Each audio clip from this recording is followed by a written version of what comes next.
मन एक बहुत ही खूबसूरत चीज़ है, जो हमें समझ आने पर पता चलता है कि मन जो है वो किस तरीके से काम करता है। जब हम शुरुआत करते हैं, बच्चे होते हैं, तो सबसे पहले जो मन को आदत पड़ती है वो खाना खाने की आदत पड़ती है। माँ जो है बच्चे को खाना खिलाना सिखाती है, बड़े प्रेम पूर्वक जो है वो खाना खाना सीखता है और मरते दम तक ये जो हैबिट है उसकी चलती रहती है। तो सबसे पहले जो हमारी मन की बैठक होती है, वो भोजन पर होती है। तो जैसे-जैसे हम बड़े होते हैं, उसके बाद हमें शिक्षा जो है वो ग्रहण करनी होती है, माता-पिता से हम कुछ संस्कार जो हैं वो सीखते हैं, तो मन की बैठक हमारी वहाँ बनती है। धीरे-धीरे हम दोस्तों के साथ जो हैं वो बैठते हैं, तो दोस्तों के अंदर जो हैबिट्स होती हैं, जो वो एक्टिविटीज़ करते हैं, वहाँ पर हमारी मन की बैठक हो जाती है। अगर हम अच्छे दोस्तों का संग करते हैं, तो मन को वहाँ पर आनंद आना शुरू हो जाता है। मन अगर हुक्का पीने वालों के पास बैठता है तो हुक्का पीने में आनंद है। मन जो है महख़ानों में बैठने का अगर शौकीन हो जाता है तो मन को वहाँ पर आनंद आना शुरू हो जाता है। तो मन की बैठक जो है वो अलग-अलग तरीके से बनना शुरू हो जाती है। कुछ विद्यार्थी जो हैं पढ़ने में अपनी बैठक बना लेते हैं और वो अच्छी-अच्छी डिग्रीज़ हासिल कर अपने आप को एक अच्छा जो है पढ़ा-लिखा इंसान बनाते हैं। अच्छी डेज़िग्नेशन उनको जो है सोसाइटी में मिलती है, अच्छी पोस्ट से जो है उनको नवाज़ा जाता है। तो एक ये बैठक जो है ये बहुत ही इम्पोर्टेंट चीज़ है। मन की जो बैठक है वो कहाँ पर बन रही है, यही आपका भविष्य तय करती है। अगर आप किसी अच्छी संगत में बैठेंगे तो आप एक अच्छे इंसान बनेंगे।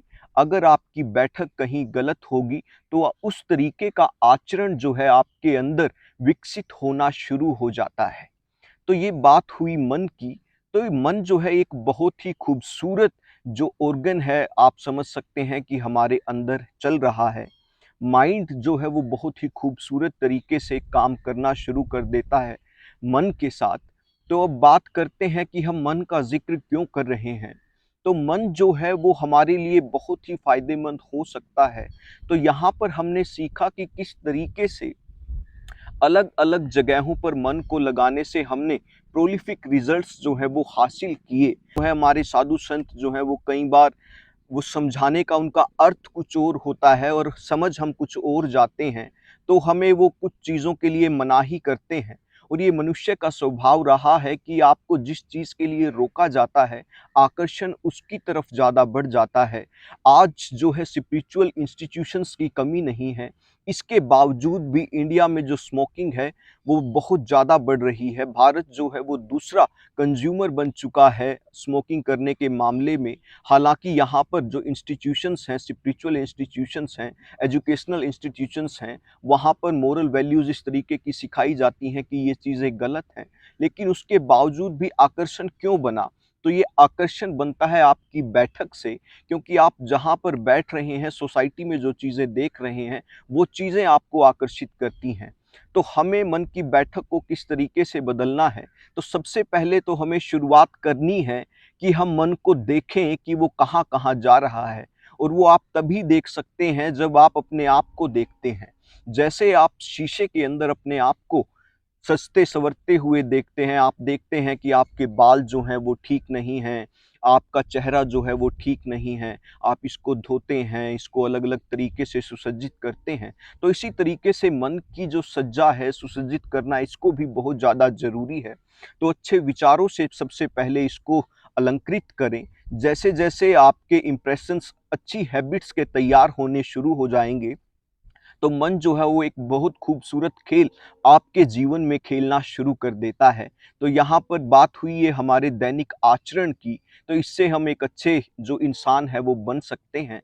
तो अभी चलते हैं कुछ आध्यात्मिक दर्जे पर, तो अगर बात करें यहाँ पर जैसे कृष्ण जी ने भी कहा था कि जो इंसान का शरीर है, वो कभी तमस की तरफ बढ़ता है, कभी रजस की तरफ बढ़ता है, कभी सात्विक विचारों की तरफ बढ़ता है। तो इन चीज़ों से ऊपर भी अगर कोई चीज़ है तो वो एक आत्मिक दर्जा है जहाँ पर ये तीनों चीज़ ही नहीं रहती। ये चीज़ें तो हम व्यवहार में यहाँ पर लाते हैं, फिज़िकल फॉर्म्स में यूज़ करते हैं, लेकिन आत्मिक दर्जों के अंदर भी मन जो है वो बहुत ही खूबसूरत रोल जो है वो प्ले करता है। तो जैसे-जैसे इसकी आत्मिक मंडलों में अच्छी-अच्छी जगहों पर बैठक जो है वो होनी शुरू हो जाती है, तो मन जो है वो जैसे आप देखते हैं कि जब आप सो रहे होते हैं और आपको कोई ड्रीम आता है तो आप अचानक अमेरिका पहुँच जाते हैं। तो इसी तरीके से जब आप आत्म भाव से जुड़ते हैं तो आत्म के अंदर, जो आत्मा के अंदर आपने जो मंडल तय किए हैं, तो आप अचानक पाएँगे कि इस मन के माध्यम से ही उन मंडलों में जाना शुरू कर देते हैं। तो ये एक बहुत ही खूबसूरत जो गेम है वो प्ले करता है। तो मन को मारना नहीं है, मन को चैनलाइज़ करना है, और जब आप मन को चैनलाइज़ कर देते हैं, अच्छी हैबिट्स में, अच्छे आत्मिक मंडलों में, एक खूबसूरत इंसान जो है बनना शुरू हो जाते हैं। तो प्रैक्टिकैलिटी में हर एक इंसान का जीवन अलग होता है, हर एक इंसान की डिज़ायर अलग होती है, उसकी सोच अलग होती है। तो आजकल हम देख रहे हैं कि किसी को फ़ॉलो करना हम लोग ज़्यादा पसंद करते हैं। तो एक अच्छी बात है, अगर आप किसी अच्छे इंसान को फ़ॉलो कर रहे हैं, तो वो एक अच्छी बात है। तो आप हर किसी इंसान से सीखें, पशुओं से भी सीखें, प्रकृति से भी सीखें। यहाँ पर हर एक चीज़ आपको सिखा रही है। हर कोई अपने अनुभव से कुछ ना कुछ जानता है। किसी को कॉपी करने की कोशिश ना करें। अगर बात करें अवतारों की, तो कृष्ण कृष्ण जैसे ही थे, राम राम जैसे ही थे, तो परशुराम परशुराम जैसे ही थे। तो अवतार जो हुए हैं, उनकी अलग महिमा थी, उनका अलग आचरण था, उनकी अलग आइडियोलॉजी थी। गोरख जो थे वो अपने अलग अंदाज में अपना मैसेज देके गए। तो सबको एक अलग स्वभाव और एक अलग प्रकृति जो है उस परमात्मा ने बख्शी है। तो आपका जो जो मन है वो पूरा का पूरा कहाँ पर केंद्रित होता है, ये आपको पहचानना है। अगर बात करें प्रैक्टिकल लाइफ की, तो अभी जैसे नीट के एग्ज़ाम हुए, वहाँ पर 18 लाख से ज़्यादा बच्चों ने जो है एग्ज़ाम दिया, और उसमें केवल 9 साढ़े 9 लाख के करीब बच्चों ने उस एग्ज़ाम को क्रैक किया। तो आप समझ सकते हैं कि आधे से ज़्यादा जो बच्चे थे, वो तो सिर्फ़ एक भेड़-चाल जो है वो चल रहे थे, उसी को फ़ॉलो कर रहे थे, तो उसका कोई बेनिफिट नहीं है। तो आपका जहाँ पर मन लगता है, वहाँ पर अपनी पूरी ऊर्जा को लगाएँ, और आप में जो एक अलग बात है, उसे ढूँढें और एक कंप्लीट मैन बनने की कोशिश करें। हमेशा अच्छी वाइब्स इस सोसाइटी को, इस देश को, इस विश्व को देते रहें।